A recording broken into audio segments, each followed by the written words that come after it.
Davis Square, Somerville, Massachusetts is made up of triple deckers, indie bookstores, a red line that spills out into coffee shops and live music, and 30 years of history living shoulder to shoulder with whoever moved in last month. Somerville doesn't do pretense. It does grit and art and activism and this quiet insistence on taking care of its own. Somerville has this thing. It's dense, it's scrappy, it's full of artists and nonprofits and educators and healthcare workers. And underneath it all, there's this current of activism, of taking care of each other that you can feel, even if you can't name it. It's known for welcoming people of all kinds, all identities, without much fanfare about it. Right in the middle of it, a family practice, run entirely by women who are quietly doing the same thing. Now, that's not an accident. That's what this place grows. Today, my dear friend Michelle Clarke, who owns and runs Davis Square Family Practice, and we're going to talk about what it takes to build a team of women caring for a community inside a neighborhood that already knows how to care for its own. This is the Joy Chronicles. Women, wonder, and the whole world. Because where women gather, joy follows.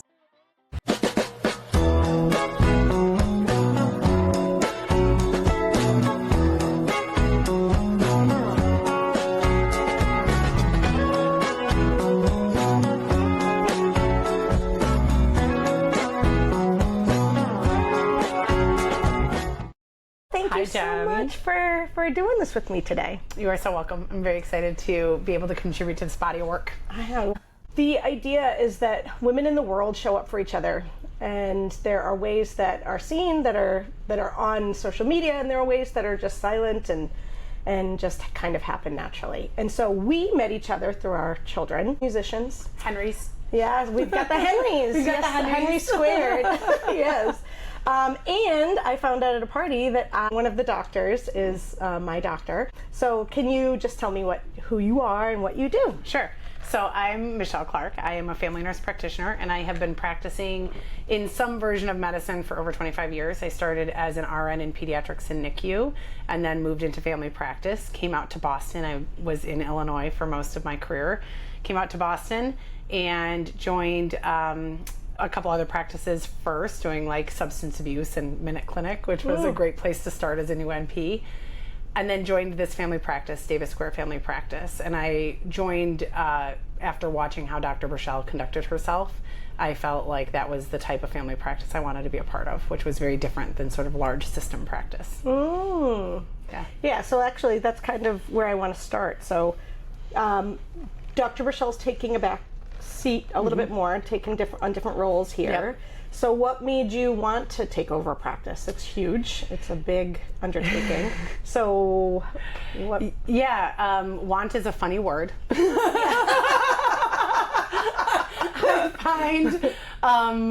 I find that life keeps leading me more to what is at the edge of my capacity than it is me desiring anything in particular. So as my time grew here and as I watched how the practice functioned, I very organically wanted to come up with solutions with things that I kept seeing be repeated sort of system problems within a small practice. And without changing it too much at its core, I also wanted some things to be done, I think, a little more effectively from an administrative standpoint, and it caught my interest. What happened is it became creative. Thinking about how do patients flow through, how do we deal with this telephone call that can be atypical but like needs attention, how do we deal with this constant changing situation, and then really it was the pandemic. So those questions started to come up before. And then the pandemic happened, and helping navigate our population through what was truly a weekly changing situation made me realize that I had some capacity for understanding organizational problems and that then led to Dr. Burchell sort of tagging me and saying, I think you're the best one to take over. And I want to give you this option first before anyone else. So that's how it happened. And then I had to sit with that and really think whether or not that was the right direction, because it is a big job. Yeah.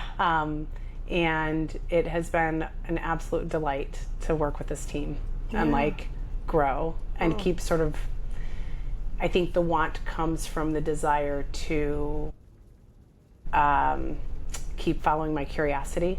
Sure. I like to keep trying to challenge, I mean, not challenge myself. I feel like that's such a silly saying, but I'm a little bit of an unsettled person. Once I feel like I've figured a process out, my brain naturally looks for the next process to figure out. Yes. Ooh, same. You can tell I work in an elementary school. So one of the things that really stood out that I kind of found out later, I mean, I guess I knew because I was here, but it's all women for the most part. Like all the medical professionals are women. Yeah. So was that on accident? Did you mean to do that? I would say it's a little bit on accident and a little bit intentional in the sense that what we are striving for as a practice, I think, is a little unique in what is common right now in family medicine.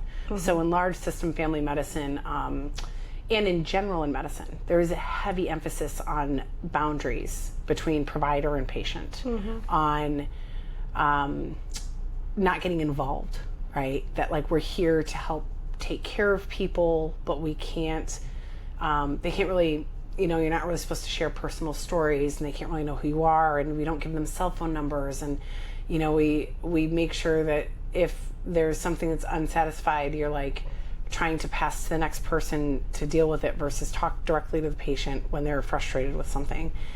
And I think that mentality attracts more women, truly. I think having less boundaries and more community and more communication and more direct communication. So you're saying that you're intentionally kind of going the other direction of creating more of a community. Yeah, I felt that. I think that it's not working. Yeah. I don't think it's making our clinicians feel more engaged. No. I don't think it's helping them. I just don't think it's working. I think it was done with good intention in the 80s and 90s with lots of HIPAA and other, good reasons that these boundaries came up. But I don't think it's serving our patients that well, and I don't think it's serving our clinicians that well. No. Yeah. No, I mean, I felt that shift. I will be very honest. I went to a lot of doctors, everything never fit, but I think when I came here and it was always appropriate, obviously, but I felt like more than just someone who's walking in a door, I kind of felt like I was part of something. Yeah. And I feel like, and we talked about this, that, it being like a woman only practice is so unique and such a big deal, but if it was a man only practice, no one would even think about it. Male only medical practice isn't even in our vernacular. Yeah. So that's sort of the typical. That's right. And I will say from a recruitment standpoint, part of this is the field has changed. There are less and less men primary care available. They're going towards high-paid specialties where they are able to focus on procedures, and I think it's really interesting to watch how this has shifted, because it feels like there's different levels of engagement of like what we're doing in medicine, and I think that's shifting who's doing what in medicine. It's interesting. Yeah. So this team that you have built, how would you describe the culture like right now, and where you came from, whatever you want to tell us? Oh, that's such a good question. I would describe the culture as incredibly caring, as incredibly engaged, and I would also say that they really love to stand on their own 2 feet clinically. We each like to develop the way we think about healing and the way we think about our connection with patients in different ways. And so in that way, if you see a provider, like if you were to see Andrea or see Carmen or Deb, you might have a very different experience with each one of us, because here I really want clinicians to be able to develop themselves. I think when we can heal in the way that works for us or makes sense to us, I think we're much more likely to stay and be here for a really long time taking care of people. Yeah. And I think there's a lot of good ways to help heal people. I really think that there's not one right way. Yeah. You know? I actually love that you said that. I actually had just talked to this woman who started a women's sleepaway camp in France, and she started off at financial. Yeah, The world. Yeah. The financial world. So she was talking about how she would every measure of success would be who someone else was, like who a man was, who someone who wasn't her. Yeah. And so it was like this, like trying to fit into this box, and then she had talked about trying to create another box, but though in a system that is already set up, it's like a boulder down a hill. That's right. So it feels like instead of trying to fit into those little niches, you created your own niche. Yeah. Yeah. And essentially what I'm trying to do is encourage each provider to create their own niche. Yeah. So I feel excited about giving dyadic care to moms and babies. And Carmen feels excited about healing people with her hands and doing FDM. Dr. Burchell feels excited about Qigong and acupuncture. Each one of us has a thing that, in addition to Western medicine and just good clinical care, I also sort of have a very high level of expectation for competency from my providers. Yes. So I will attest to that. You know, I think in system there's a lot of sort of setting up safety nets so that you can have different levels of competency in providers and make it more, just easier to hire, I would imagine. And I think one of the benefits of being part of a small clinic is that we don't have to do that. That I can ask for clinical competency, and once that is met, then I get to lay the groundwork and say, okay, in addition to knowing how to treat hypertension, in addition to knowing what the right thing to do when you get that funky CT scan, also, how do you want to heal people? What is going to be your way that helps people navigate the course of this life? Because we aren't specialists, we aren't oncologists, we aren't nephrologists, we aren't trying to solve one diagnosis. What we're trying to do is build a knowledge of yourself, a knowledge of your path with your specific background and family and choices and your life right now. How do we build a world where you have the best chance? Not a perfect chance, never saved anyone, never going to prevent anyone from dying. Yeah. I've come to terms with that. If they're there, they're there. Yeah. But what is the way that I create the best chance for you to live a full life? Yeah. And what does that full life look like for you? And that's what each person here, I think, is trying to answer in the room with those people. And I think that's why it feels so very different. Yeah. Yeah. Yeah, it does. Yeah. All right. What's something about running a practice that surprised you and nobody ever told you about before you started? Oh, this is a funny one. I call it the charm effect. It was pretty instantaneous that I couldn't walk around without somebody giving me a compliment. Oh, On something? Like your staff, you mean? Or other people or patients, right? Okay. It's just, they come a lot quicker and a lot easier. And I don't think it's meant to be. I think it just is this weird, funny, organic effect. Yeah.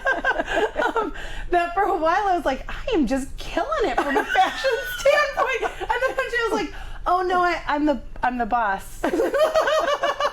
So I don't know. At the party, we didn't know you were the boss, and you're like, "Oh, I do perimenopause and menopause," and we all went, "What?" It was like a scratched record at the party. That was really funny. I'm sorry, I have a question for you. Oh goodness. Group care is coming soon. Group care is coming soon. Yeah. Just record them. We're gonna get just there. do it. We're gonna get there. All right. If you could wave a magic wand and change one thing about how women are supported in medicine, what would you change? Oof, that's a hard one for me. And I'm going to say that part of this is I'm biased from. I think a lot of clinicians are like this, whether we're aware of it or not. I struggle with figuring out how to make this experience easier for other people. because you end up kind of being like, I figured out how to do it, right? You got to figure out how to do it. And I come from a background, I think being Catholic and from the Midwest, that is just how we're raised. So I'm actually really kind of terrible at identifying things that were hard for me. I'm really good at just sort of carrying on. Something will be inconvenient and I'll just like deal with it for months before someone's like, what if you just fix that thing? Yes, I do that too. Like the broken phone or whatever. Yes, I'll do that too. So this is always a hard question for me. Yeah. Because I don't know is the answer. Yeah. And I think being on the other side and being looking at it from a business standpoint, because that's part of the problem. Right? The biggest main problem that everyone has identified is that I'm a business. Yeah. Nothing about what I shared with you, nothing about anything that we build our business on or what we're doing advertises business. None of that translates to staying afloat. Sure. Right? Right. So trying to figure out what that line is like, to figure out how to create space and make it easier for women and all providers, because I would argue that all of us are in actually like a non-gendered situation. We're all kind of in the same boat. Yeah. But I think that with women, the complexity of childbirth, if you have children, of having a physical body that requires time at times because of all of the things that come with being a woman, I think the system is very much not set up to handle any of those. Yeah. And so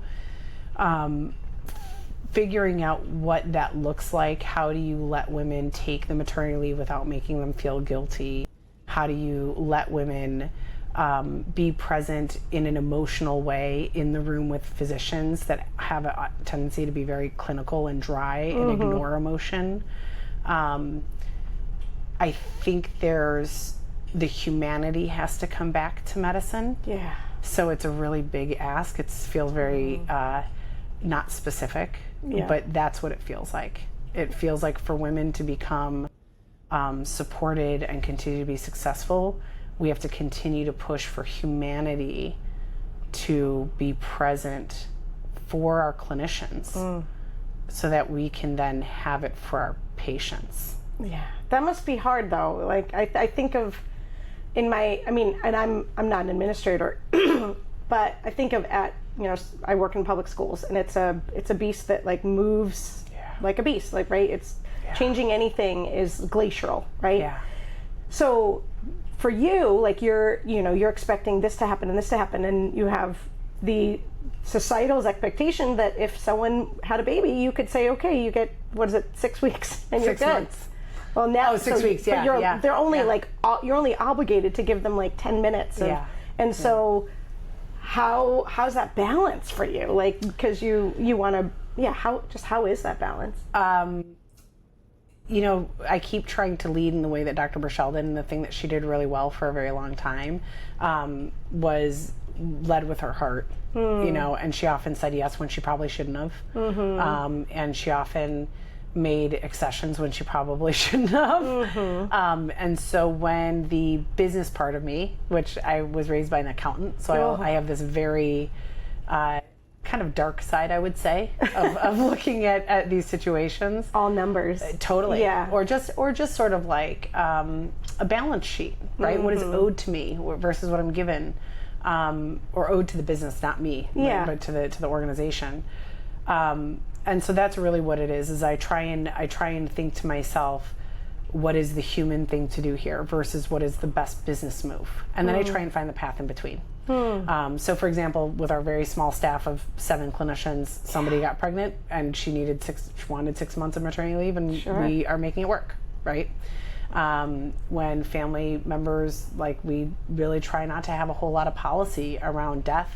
And you getting 1 day off if your mom dies, or a week off if it's a partner. I don't believe in those things. I believe that you see people's character, and if somebody is showing up and giving their best every day and part of the organization, you see it. And if somebody is not, you see it. And I don't need to utilize HR guidelines to have a human conversation and say, hey, I see you're out a lot. What's going on? Are you not happy here? What's happening? Yeah. And I think all of that's really, really missing. That makes sense. In almost any organization. I know so many organizations. Oh, you guys have to deal with so much. I mean, I'm sure it's not just physical pain, it's mental health, it's all of it. So what do you do, like all of you do, to protect your own peace in all of it? And, you know, is there things that you do, maybe as a collective, maybe as you as an individual, to bring and make sure that there's joy involved, or in this place that can be really heavy, because it's can be life and death, right? We, you know, one thing is trying to coach the staff and myself that when people come to us and they're really dysregulated, you know, they're screaming, right? Like my poor Mateus will be sitting at the front desk and somebody is literally screaming because of 3 other offenses that happened before he even picked up the phone, right? And there's physical pain, or there's illness, or there's uncertainty, or there's, you know, just a changing landscape. So really coaching the staff and myself that in those moments you have to figure out how to depersonalize it and recognize what's actually happening, which is that those words and that anger and that level of intensity is meant for someone else. And or if it is meant for us, that our job is to not personalize it, but try and see through it to what the actual problem is, so that we can get to the actual solution. So a lot of those episodes or moments that we deal with that can be really intense with patients, take it out of us, for sure. It activates your sympathetic nervous system. You'll finish and feel exhausted after a 15-minute interaction. And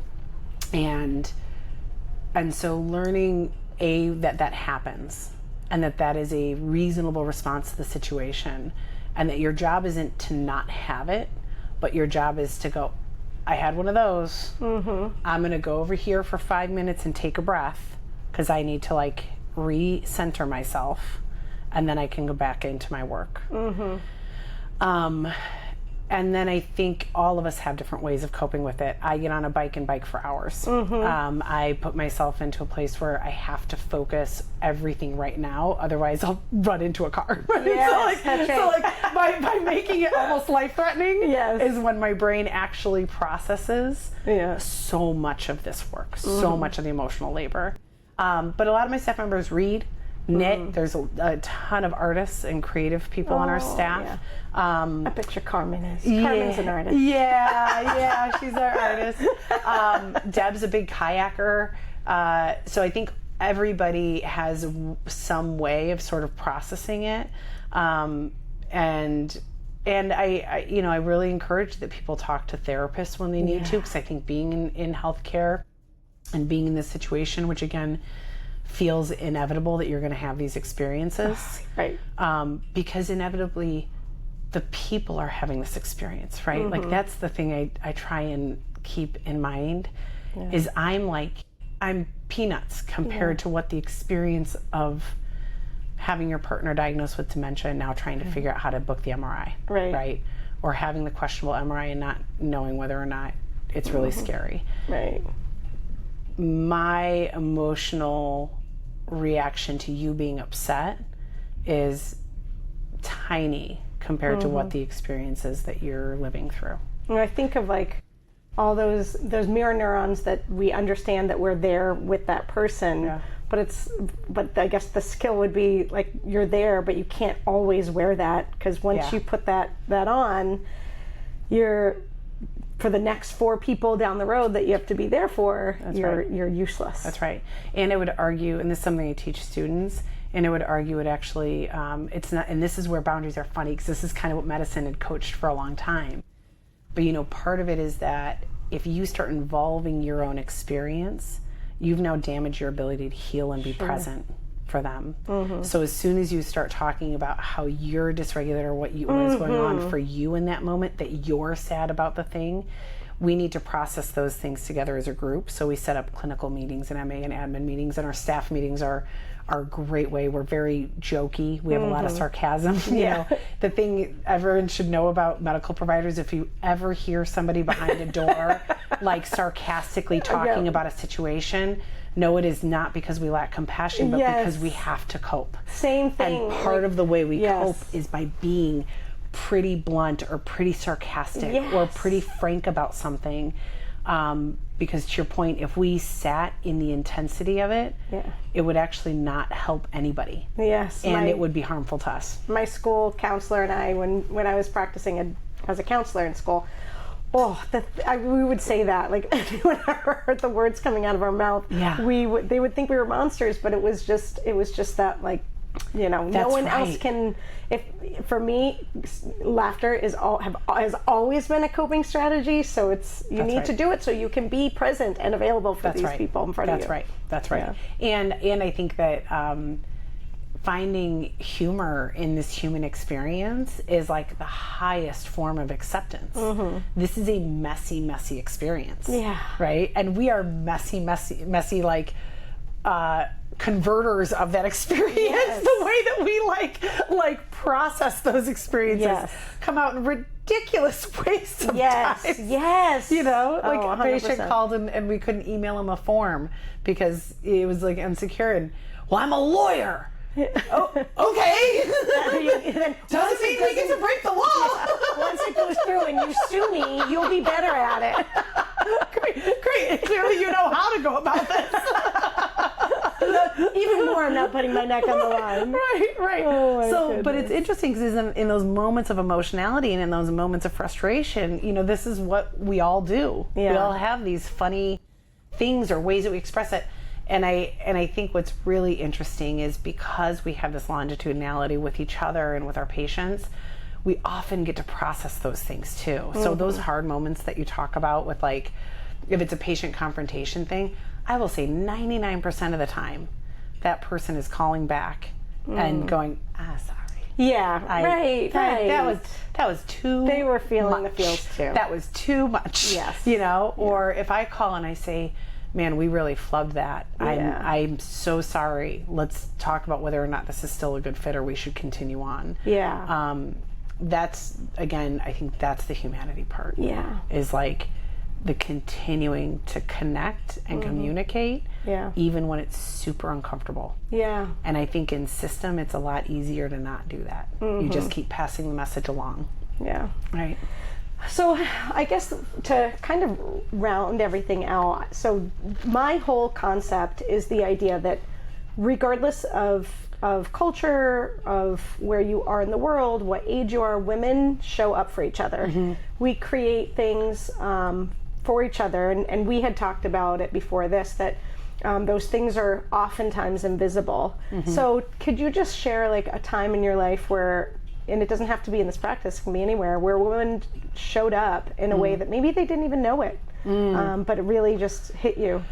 So all the time in this practice, let me just say, like Carmen, Andrea, the clinicians I work with I just could not, it could make me tear up. Like, I could not be more blessed to be around the people that I am around and the ways that they show up by poking their head in and saying, that's Andrea.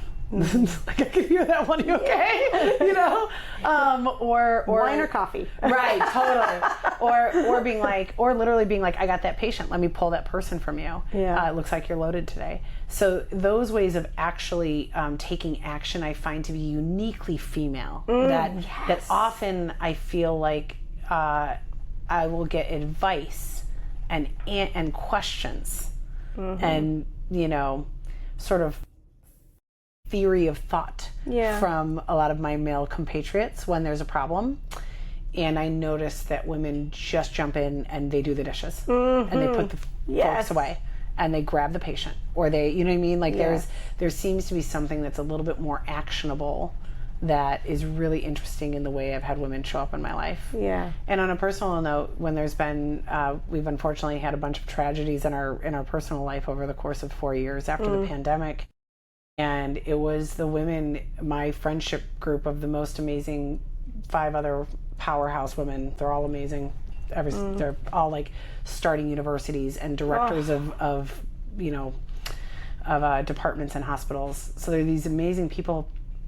And when those tragedies hit, it was within days that they had schedules set up, and bodies showing up, and food showing up, and check-in texts, and even in recovery, asking to like go for the walk, or hey, did you get out today? Did you do the thing that you need? Did you get to your PT? Again, to me it felt a lot more like there was just action that took place right away that filled all these gaps that I didn't even know were going to be there. Yeah, it was really magical. Yeah, they are. Yeah. Well, I, from the bottom of my heart, want to thank you, because I couldn't imagine a more perfect first interview.